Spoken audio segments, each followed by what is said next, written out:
বাংলাদেশ এখন সন্ত্রাসের দেশ, চাঁদাবাজির দেশ, হত্যাকাণ্ডের দেশ, অবৈধ ক্ষমতা দখলকারীর হাতে বাংলাদেশ আজকে সেই সুনাম সম্পূর্ণভাবে নস্যাৎ হয়ে গেছে। বাংলাদেশ এখন ধ্বংসের পথে। সারা বাংলাদেশ এখন চলছে, জেলা উপজেলা ইউনিয়ন পর্যন্ত মামলা দিয়ে হয়রানি করা হবে অথবা আগুন দিয়ে পুড়িয়ে দেওয়া হবে। এই দুটি কাজই তারা করতে পারে। বাংলাদেশে কারো কথা বলার অধিকার নাই। কোনো সংবাদপত্র অথবা টেলিভিশন কেউ কোনো নিউজ দিতে পারবে না। চরম মানবাধিকার লঙ্ঘনের মধ্যে দিয়ে বাংলাদেশটা চলছে। এই ধরনের একটা অন্ধকার যুগের দিকে আমাদের দেশটাকে ঠেলে দিচ্ছে, দেশের মানুষকে ঠেলে দিচ্ছে। আশ্রমের মাধ্যমে যাদের পরিবার ঘর দিয়েছি সেগুলো দখল করে নিচ্ছে। মানে দখলবাজি, চাঁদাবাজি, আসামি হোক আর না হোক সেখানে যে তাদের কাছে চাঁদা দেওয়া নইলে মামলা দেওয়া, মামলাবাজি, চরম মানবাধিকার লঙ্ঘনের মধ্যে দিয়ে বাংলাদেশটা চলছে।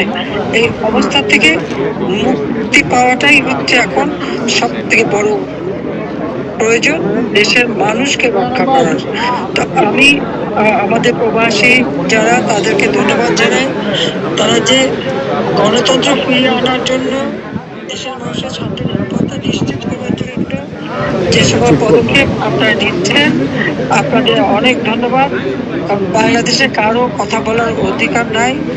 কোনো সংবাদপত্র অথবা টেলিভিশন কেউ কোনো নিউজ দিতে পারবে না।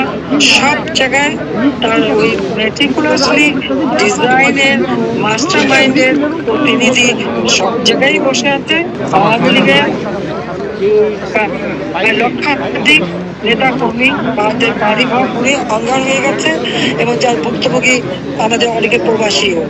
তো আমি আপনাদের সবাইকে এইটুকুই বলবো যে দেশের মানুষের জীবন মান রক্ষা করা, তাদের জীবনের শান্তি ফিরিয়ে আনা, কর্মসংস্থান ব্যবস্থা করা, দ্রব্যমূল্য নিয়ন্ত্রণ করা, ন্যায় বিচার নিশ্চিত করা, আইনের শাসন নিশ্চিত করা, এটা একান্তভাবে অপরিহার্য।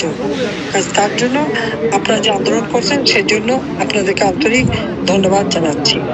আর আন্তর্জাতিক ভাবেও আমার এটাই আবেদন থাকবে যে একবার ফিরে দেখুন, আওয়ামী লীগ 2009 সাল থেকে এই 24 সাল পর্যন্ত বাংলাদেশকে উন্নয়নের রোল মডেল হিসেবে বিশ্বব্যাপী প্রতিষ্ঠিত করেছিল। বাংলাদেশ ছিল বিশ্বের কাছে উন্নয়নের বিস্ময়। আর দুর্ভাগ্যের বিষয়, সেই বাংলাদেশ এখন সন্ত্রাসের দেশ, চাঁদাবাজির দেশ, হত্যাকাণ্ডের দেশ, অবৈধ ক্ষমতা দখলকারীর হাতে বাংলাদেশ আজকে সেই সুনাম সম্পূর্ণভাবে নস্যাৎ হয়ে গেছে। বাংলাদেশ এখন ধ্বংসের পথে। এই ধ্বংসের হাত থেকে দেশ ও জাতিকে সকলে মিলে রক্ষা করতে হবে, সেটাই আমার সকলের কাছে আবেদন। সবথেকে দুঃখের বিষয়, জাতির পিতার নাম মুছে ফেলা, তারকে অপমান করা। ওই 32 নম্বর আমাদের দুই বোনের ওই সম্পত্তি আমরা নিজেরা ভোগ করিনি, আমরা ট্রাস্ট করে জনগণকে দান করে দিয়েছিলাম। আমাদের স্বাধীনতার স্মৃতি বিজড়িত, সেটাও আগুন দিয়ে পুড়িয়ে দিয়েছে। আর আমাদের বাড়িঘর সব তো পুড়িয়ে লুটপাট করা হয়েছে। কাজে সারা দেশের মানুষেরই যখন সব কিছু গেছে, এটা নিয়ে আমাদের কোনো আফসোস নাই। আফসোস একটাই, যে দেশটাকে সোনার বাংলা করে তোলার পথে আমরা এগিয়ে নিয়ে যাচ্ছিলাম দ্রুততার সাথে। বাংলাদেশের মানুষের জীবন বা উন্নত হচ্ছিল, কোথাও হাঁকা ছিল না, কোথাও ভিক্ষাবৃত্তি ছিল না, মানুষের জীবনে স্বস্তি ফিরে এসেছিল, সেটাকেই নস্যাৎ করেছে।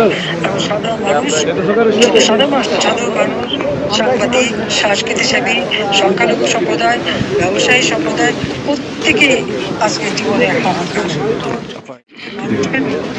দিতে হবে, এটাই আমার একমাত্র বক্তব্য। সবাইকে ধন্যবাদ জানাচ্ছি। জয় বাংলা, জয়।